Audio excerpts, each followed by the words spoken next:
Perkenalkan, nama saya Rurinu Indah Fitriani, NIM 1902159, kelas 2 Sistem. Di sini saya akan mempresentasikan portofolio desain produk yang diampu oleh Bapak Anwar Hidayat. Masuk ke pembahasan yang pertama, yaitu problem statement. Di sini saya mengambil contoh yaitu sepatu sepak bola. Seiring dengan kemajuan zaman, dunia olahraga saat ini mengalami perkembangan yang begitu cepat. Konsumen menuntut suatu produk yang sesuai dengan selera, kebutuhan, dan daya beli mereka. Hal ini menyebabkan produsen sepatu mengalami persaingan yang begitu ketat karena tuntutan keinginan konsumen yang semakin kompleks. Khususnya untuk sepatu sepak bola, pada umumnya sepatu ini identik dengan adanya pull di bagian bottom. Pull berfungsi untuk menahan pemain agar tidak tergelincir ketika beraksi di lapangan berumput. Dengan berkembangnya teknologi di era sekarang, penulis mencoba menambahkan inovasi baru, yaitu sepatu bola 2-in-1, di mana sepatu bola akan ditambahkan sol dengan mengikuti pola pull, sehingga jika digabung bisa menempel dan langsung menyatu dengan komponen bottom. Kemudian pada sisi ujung depan dan belakang diberi pengunci klip agar sol tidak mudah lepas. Dengan demikian, sepatu bola tersebut memiliki dua fungsi, yaitu sepatu digunakan untuk bermain sepak bola dan sepatu untuk casual atau untuk bersantai. Karena sepatu bola memang kurang efisien jika digunakan bersantai, maka dari itu, dengan inovasi tersebut bisa mempermudah seseorang dengan cara hanya menambahkan sol saja. Selanjutnya, masuk ke pembahasan yang kedua, yaitu brainstorming. Brainstorming, metode untuk menghasilkan ide dengan cepat. Brainstorming bisa membantu kita mengatasi hal ini. Brainstorming umumnya dilakukan secara berkelompok, tetapi bisa juga dilakukan secara mandiri. Dalam pembahasan brainstorming hari ini, saya akan mengambil tema olahraga. Kemudian, dari tema olahraga tersebut akan bercabang-cabang sehingga menjadi banyak dan bisa disebut sebagai ide.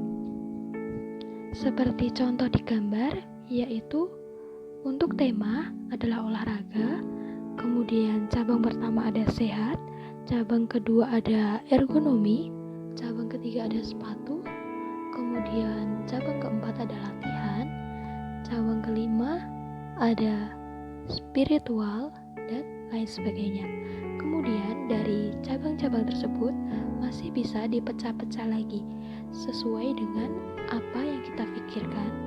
Kemudian dari brainstorming tersebut akan dibuat menjadi desain produk. Setelah pembahasan brainstorming, kita lanjutkan ke analisis brainstorming. Yang pertama ada statement permasalahan. Dalam brainstorming yang saya buat, saya ingin mengangkat pengembangan produk sepatu sepak bola 2-in-1, di mana ditujukan untuk orang yang suka bermain sepak bola, namun praktis dalam penggunaannya.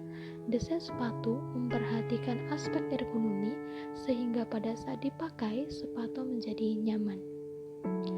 Yang kedua ada riset pengguna.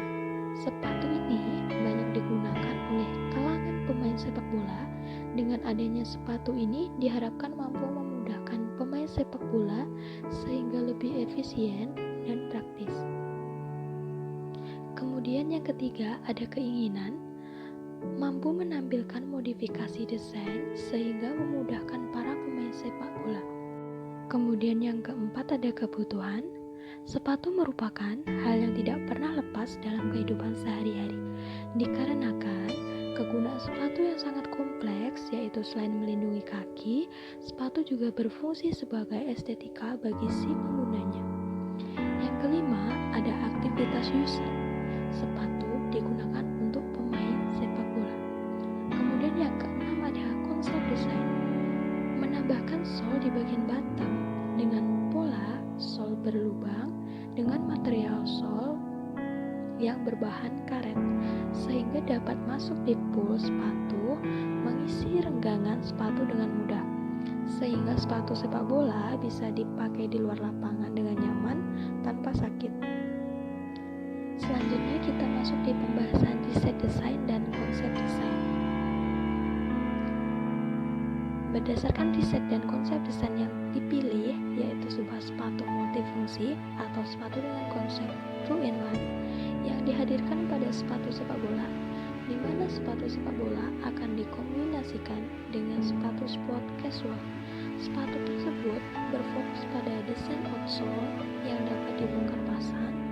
Dengan demikian, sepatu dapat memudahkan si pemakai apabila ingin bermain sepak bola maupun secara casual.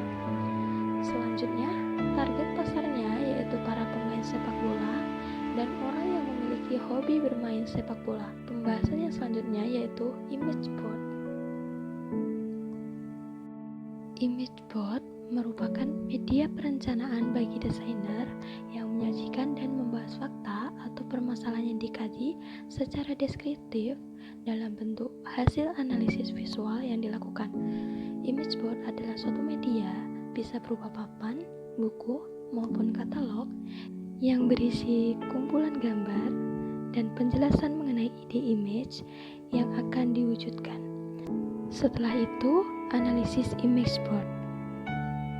Kenapa mengambil warna monokrom? Warna monokrom kini jadi warna yang banyak diminati karena kesannya yang begitu elegan. Selanjutnya ada tekstur. Tekstur di image board tersebut ada kasar dan halus. Kemudian garis ada lengkung dan lurus. Selanjutnya bidang, persegi, bulat dan tak beraturan. Selanjutnya masuk ke pembahasan stilasi. Dalam proses stilasi, saya mengambil objek buah pome. Mengapa demikian? Karena buah pome menurut saya sangat unik dengan bentuk buah kira-kira sebesar buah tomat dengan kulit halus berwarna gelap, namun isi dari buah pome ini terbilang seperti biji-bijian kacang hijau namun berwarna merah cerah dan mengkilap.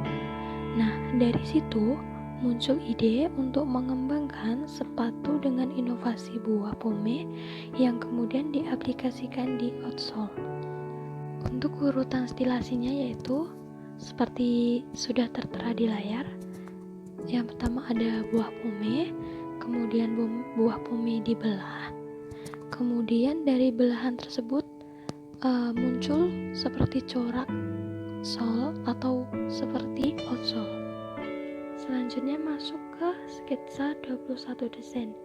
Di sini saya menggambar sekitar 21 desain sepatu. Yang pertama sudah ada digambar dengan corak dan motif seperti itu. Untuk sepatunya itu sama, yang membedakan adalah motif dan desainnya saja. Seperti yang mencakup 7 ergonomi, 7 estetika, dan kemudian yang satu lagi untuk fungsional.